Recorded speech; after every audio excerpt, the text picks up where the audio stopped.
ये कहानी एक दिव्यांग राजा की है जिसके राज्य में कोई भी परेशानी या समस्या नहीं थी।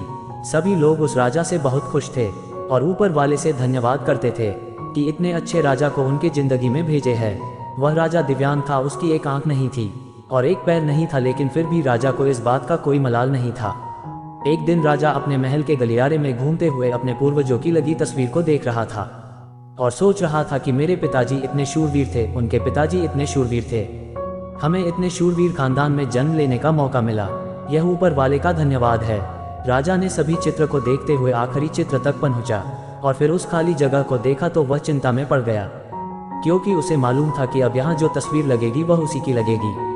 लेकिन राजा को इस बात की चिंता नहीं थी कि वह मर जाएगा, चिंता इस बात की थी कि वहाँ जो पेंटिंग लगेगी वो कैसी लगेगी। राजा का एक आंख और एक पैर ना होने की वजह से वह चिंता में पड़ गया और सोचने लगा कि इस गलियारे में इतने शानदार पेंटिंग लगी, मेरी एक आंख और एक पैर ना होने की वजह से मेरी ही तस्वीर सबसे खराब लगेगी और सबसे भद्दी दिखेगी। राजा ने सोचा कि मेरे मरने के बाद पता नहीं कैसी पेंटिंग बनेगी और क्यों ना मैं अपने जीते जी ही एक शानदार पेंटिंग बनवाऊं, ताकि मुझे ये सुकून मिल जाए कि मेरी यहाँ अच्छी पेंटिंग लगेगी। अब उस राज्य में ऐलान करवा दिया गया और सभी पेंटर्स को बुलाया गया और कहा गया कि जो भी पेंटर राजा का शानदार पेंटिंग बनाएगा उसे शानदार इनाम मिलेगा। अब सभी पेंटर राज्य में आए और उन पेंटर को पता था कि अगर शानदार पेंटिंग बनेगा तो शानदार इनाम तो मिलेगा, लेकिन जिस राजा का एक आंख नहीं है, एक पैर नहीं है, उसका शानदार पेंटिंग कैसे बनेगा। पेंटर सोच रहे थे कि इनाम का तो पता नहीं, लेकिन अगर शानदार पेंटिंग नहीं बनी और राजा गुस्सा हो गया तो सजा मिलेगी, इसीलिए बड़े बड़े चित्रकार भी आगे नहीं आए। तभी उसमें से एक लड़का बोला, राजा साहब मैं आपकी पेंटिंग बनाना चाहता हूँ, मुझे 24 घंटे का वक्त दीजिए। अब सभी बड़े बड़े पेंटर हैरान हो गए कि ये लड़का क्या पेंटिंग बनाएगा और अगर राजा को पेंटिंग पसंद नहीं आई तो इसे सजा जरूर मिलेगी। राजा बोला ठीक है, आप बना करके आइए। अगले दिन वह लड़का तस्वीर बनाकर लाने वाला था और दरबार पूरी तरह से भर चुका था। लोग दूर दूर से ये देखने के लिए आए थे कि वह लड़का कैसा पेंटिंग बनाकर लाएगा।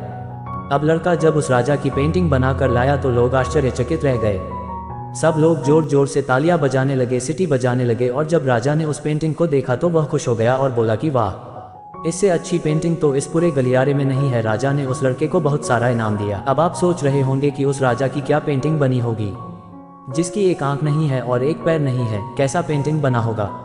उस तस्वीर में लड़के ने उस राजा को एक घोड़े पर सवार किया था, एक साइड से उस राजा का एक पैर दिख रहा था और राजा तीरंदाजी करते हुए निशाना लगा रहा था और निशाना लगाते वक्त एक आंख बंद हो जाती है और उस लड़के ने उस राजा की वही आंख बंद की थी जो राजा के पास नहीं थी। इस तरह से उस लड़के ने राजा को निशाना लगते हुए घोड़े के ऊपर सवार दिखाया, जिससे एक आंख बंद और एक ही पैर दिखाया और इतना शानदार पेंटिंग बनाया था कि वह अब तक की सबसे सर्वश्रेष्ठ पेंटिंग थी। उस लड़के के सामने भी चुनौती थी, संकट था, लेकिन उसने सकारात्मक का साथ नहीं छोड़ा। जिंदगी में आप जिस भी मुकाम पर हो, जिस भी संकट में फंस जाए, जिस भी स्थिति में हो, अगर आपने सकारात्मक का साथ कभी नहीं छोड़ा तो यकीन मानिए आप उस संकट से बाहर निकल आएंगे। जिंदगी में उम्मीद का साथ मत छोड़िए, क्योंकि जिसने उम्मीद का साथ छोड़ दिया तो फिर जिंदगी उसका साथ छोड़ देती है। हर पल सकारात्मक रहिए, खुश रहिए, ऊपर वाले के आशीर्वाद के साथ और अपनों के प्यार के साथ, अपनी अच्छी और सच्ची मेहनत के साथ कर दिखाओ कुछ ऐसा कि दुनिया करना चाहे आपके जैसा।